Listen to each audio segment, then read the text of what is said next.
దూత media, power of news.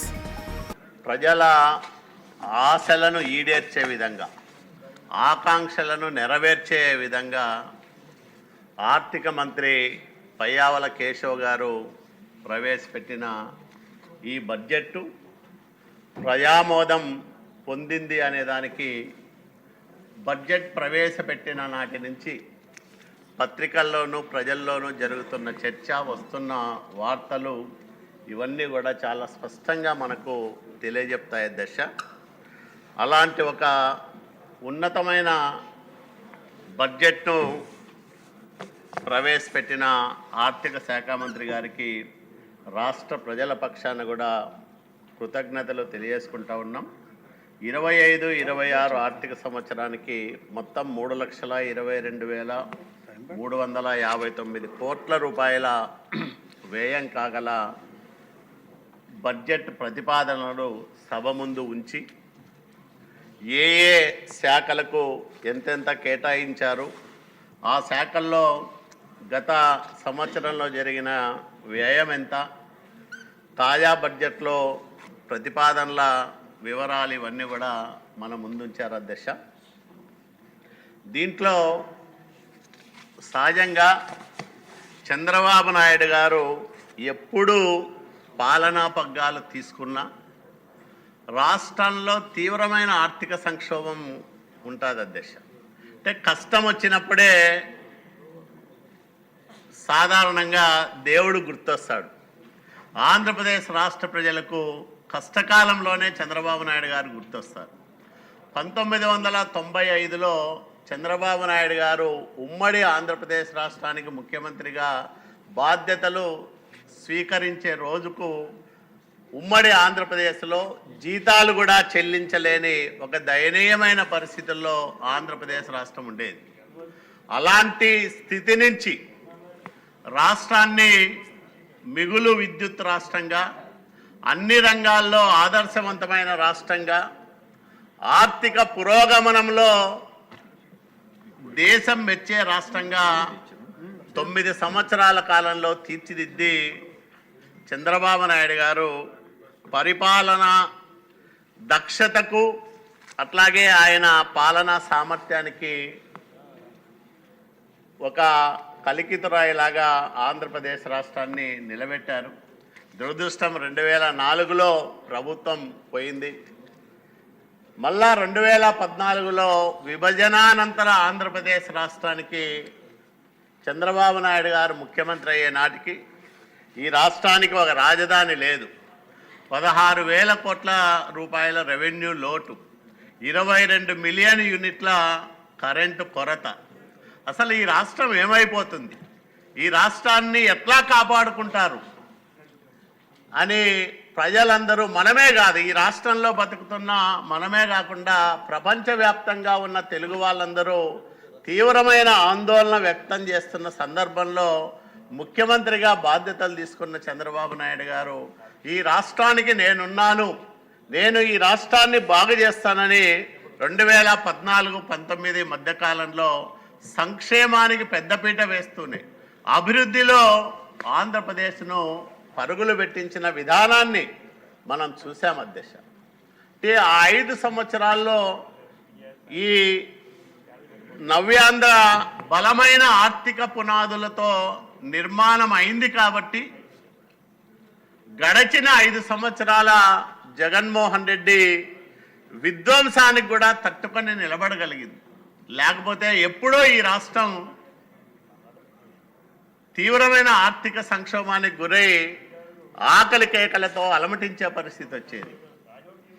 అట్లాంటి విధ్వంసానికి గురైన ఆంధ్రప్రదేశ్ రాష్ట్రం మళ్ళా ఈరోజు చంద్రబాబు నాయుడు గారి చేతుల్లోకి వెళ్ళింది. అంటే విధ్వంసం నుంచి వికాసం వైపు మళ్ళా ఆంధ్రప్రదేశ్ రాష్ట్ర ప్రస్థానం తిరిగి ప్రారంభమైందనే దానికి ఈ బడ్జెట్లో రూపొందించిన అంచనాలు, గడచిన 8 నెలల కాలంలో సాధించిన విజయాలు మనకు స్పష్టంగా తెలియజేస్తాయి అధ్యక్ష. ఈ జగన్మోహన్ రెడ్డి విధ్వంసం నుంచి ఆంధ్రప్రదేశ్ రాష్ట్రాన్ని వికాసం వైపు నడిపించే దిశగా ఉన్న ఈ బడ్జెట్లో ప్రధానమైన అంశాలు తీసుకుంటే సంక్షేమానికి అత్యంత ప్రాధాన్యం ఇచ్చారు అధ్యక్ష. ఎందుకంటే ఇంత పెద్ద ఎత్తున సంక్షేమ కార్యక్రమాలు అమలు చేస్తారని ఎవరు ఊహించలే. తీవ్రమైన ఆర్థిక సంక్షోభంలో ఉంది. 10 లక్షల కోట్ల రూపాయలు అప్పులు చేసి పెట్టాడు జగన్మోహన్ రెడ్డి. అప్పులకి సంవత్సరానికి దాదాపు 24-20 వేల కోట్ల రూపాయలు వడ్డీల రూపంలోనే కట్టుకునే పరిస్థితి ఉంది ఈ రాష్ట్రానికి. అంటే వెంటిలేటర్ పైన ఆంధ్రప్రదేశ్ రాష్ట్రాన్ని నిలిపి జగన్మోహన్ రెడ్డి వెళ్ళాడు. జగన్మోహన్ రెడ్డి ఆంధ్రప్రదేశ్ రాష్ట్రానికి ముఖ్యమంత్రి అయిన తర్వాత కరోనా వచ్చింది అధ్యక్ష. కరోనా వల్ల ప్రపంచమంతా కూడా వణికిపోయింది. దేశం కూడా చాలా ఇబ్బందులు ఎదుర్కొంది. కానీ కరోనా కంటే అత్యంత ప్రమాదకరమైన రోగం ఆంధ్రప్రదేశ్ రాష్ట్రాన్ని జగనోరా రూపంలో 5 సంవత్సరాలు పట్టి పీడించింది అధ్యక్ష. ఆ రోగం వల్ల ఆర్థిక వ్యవస్థ ఛిద్రమైంది, చిన్నాభిన్నమైంది, కోలుకోలేని స్థితికి చేరుకుంది. సరైన వైద్యుడి చేతిలో మళ్ళా ఈ రాష్ట్రం వచ్చింది కాబట్టి వెంటిలేటర్ పైన ఉన్న ఆంధ్రప్రదేశ్ రాష్ట్రాన్ని తిరిగి జనరల్ వార్డుకి తీసుకొచ్చారు. ఇప్పటికీ 8 నెలల కాలంలో ఖచ్చితంగా మన కళ్ళ ముందే. ఎందుకంటే 2014లో ఏర్పడ్డ ఈ ఆంధ్రప్రదేశ్ రాష్ట్రం మరి మళ్ళీ మన కళ్ళ ముందే ప్రగతి పథంలో పరుగులు పెడుతుంది అనే దాంట్లో ఎలాంటి సందేహము లేదు అధ్యక్ష. ఎందుకంటే ఆ రకంగా ఉన్న కేటాయింపులు మనకు ఒక నమ్మకాన్ని, విశ్వాసాన్ని కల్పిస్తాయి అధ్యక్ష. ఏమీ భయం లేదు మాకు. ఈ రాష్ట్రానికి చంద్రబాబు నాయుడు గారు మళ్ళా ముఖ్యమంత్రి అయ్యారు. ఆయన వల్ల ఈ రాష్ట్రం బాగుపడుతుంది. ఆయన ఉన్నాడు మనల్ని కాపాడడానికి, మన పిల్లల భవిష్యత్తును ఉజ్వలంగా తీర్చిదిద్దడానికనే నమ్మకము, విశ్వాసము ఈరోజు ఈ ఆంధ్రప్రదేశ్ రాష్ట్రంలో ఉండే అన్ని వర్గాల ప్రజల్లో వ్యక్తమవుతా ఉంది అధ్యక్ష. ఎందుకు ఈ మాట అంటున్నానంటే 2014-19 మధ్యకాలంలో ఒక్క సాగునీటి రంగంపైనే 65,000 కోట్ల రూపాయలు ఖర్చు చేసిన ఘనత చంద్రబాబు నాయుడు గారికి ఉంది అధ్యక్ష. అంటే మూలధన వ్యయం ఎప్పుడైతే పెరుగుతుందో ఒక ప్రభుత్వంకి సంబంధించి ఆ రాష్ట్రంలో ప్రభుత్వ సంపద పెరుగుతుంది, ఆస్తులు పెరుగుతాయి, ఆదాయం పెరుగుతుంది. దాని ద్వారా సంక్షేమ కార్యక్రమాలు అమలు చేయడానికి అవకాశం ఏర్పడుతుంది. ఈ మూలధన వ్యయం అనేది అత్యంత కీలకమైనది అధ్యక్ష.